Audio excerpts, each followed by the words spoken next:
Movie I'd like to talk about today is a made-for-television movie that premiered as an ABC Movie of the Week in January 1972. I was 9 years old at the time, and I saw the movie. It's The Night Stalker, which is directed by John Llewellyn Moxey, whose name is familiar to real serious die-hard horror fans. He did the movie, as he directed it, The City of the Dead, which a lot of people will know as Horror Hotel, those who grew up with it on Creature Features or Chiller Theater in America. And City of the Dead, Horror Hotel, to me, is one of my all-time favorite horror movies. So I'm glad that John Llewellyn Moxey directed this, and it was adapted by the great Richard Matheson, the story. Okay, this is one of the best TV movies that I've ever seen. It's one of my all-time favorites. I've seen it many, many times, so I got it memorized. And it's not without a major fault that I've noticed in later years, and I'll say that as I get later into it. It stars Darren McGavin as Carl Kolchak. Kolchak is a Los Angeles newspaper reporter now. He's had jobs in other cities, and he's been getting the boot.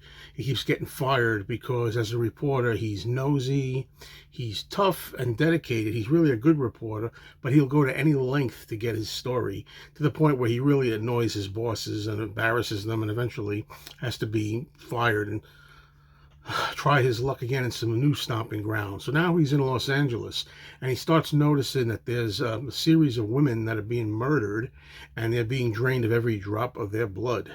Now, this being, I guess, you figure 1972 or thereabouts, of course.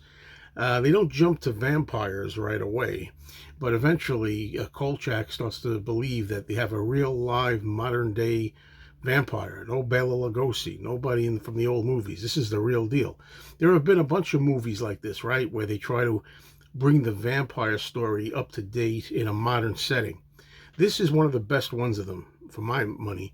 I also like 1985's Fright Night, which I thought was a good vampire story in the modern setting. And I also like the Blackula film, which I think was great at bringing vampires to modern day. In the movie, Simon Oakland plays the short-tempered boss who knows that Kolchak is a good reporter, but he's a pain in the butt, and he's annoying as ever and causes him all kinds of grief. In a way, it's kind of a love-hate relationship between his boss, Vincenzo, and Kolchak. So the two of them together with that dynamic of them always getting on each other's nerves is part of what makes this so successful. You have other actors in here, big actors like Claude Akins, who plays the sheriff, Kent Smith, who plays the district attorney, and Carol Lindley, who I never could stand her in anything. I didn't like her in the Poseidon Adventure. I don't like her here. I don't think she offers anything to this. They could have done the story without her. She plays the love interest of Kolchak, the reporter, and she just doesn't really make any impression in the story. But this is really a good, solid vampire flick. This vampire that they find out after a while, Kolchak is able to deduce, I guess with a little help from his girlfriend. So his girlfriend did have a little purpose in here, that he is in fact a vampire, this killer. And I like how they bring it into the then modern era. I mean, this vampire runs around, he gets into fist fights and is able to beat a whole squadron of police officers. When they shoot at him with hails of bullets, he withstands the shots and is able to scale fences, fight cops when they fall into swimming pools and go underwater, all kinds of things. And besides the female victims that he drains of their blood, this particular vampire, he's got a cool name, Janos Korsenzi, or something like that. It's hard to say. Actually is over 70 years old, and he's able to do modern things besides just the women with their blood supply. He actually goes to hospitals and tries to take all the blood supply bottles out of there. So he's always raiding hospitals to get the blood. More of a modern feel to this in the then modern day Los Angeles. So I like the way they work the vampire into the modern era. And as I say, this is really good. It's got its share of spooky moments, especially near the end.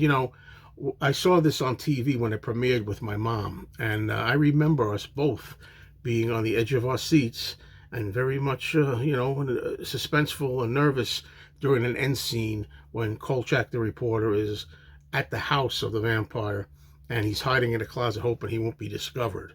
That's all I'll say about that. But I remember that being intense, that scene, and we were actually kind of scared of this vampire, At the time, he's all hissy, he has hisses, and he's pretty animalistic. And I think the actor who plays the vampire, Barry Atwater, is actually quite good as far as being kind of scary and creepy. And I think he's got the right looks when you see him in a close-up. Now, earlier I've said what I did not like about this movie was coming. And what I don't like, especially on repeated viewings, is although it wasn't obvious as me at 9 years old, it's obvious now painfully. A stuntman is used and overused every time there's an action sequence. Barry Atwater is very good in the close-ups, scenes of him, medium shots, things when he's approaching and stuff, when you see him. But whenever there's any kind of a tussle or a fight or running or any kind of action, flying through, throwing people through windows or him jumping over fences, it's always an obvious stuntman. The stuntman is obviously more limber than Barry Atwater is.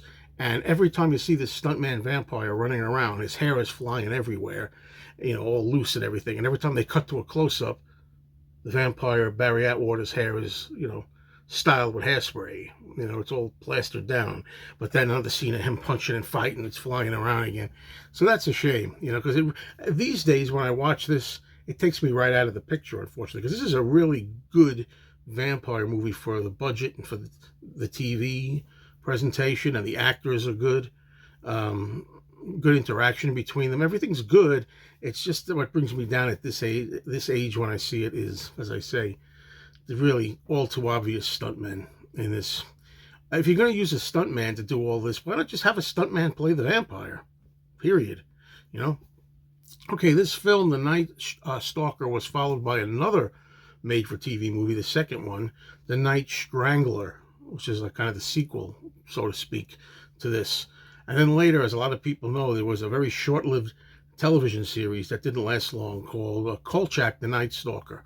And I never liked the show, to tell you the truth. I always felt like, the tense relationship between the boss and Kolchak wasn't as good as in the first movie. And I always tend to feel that it's kind of the original Night Stalker on a budget, or original Night Stalker light.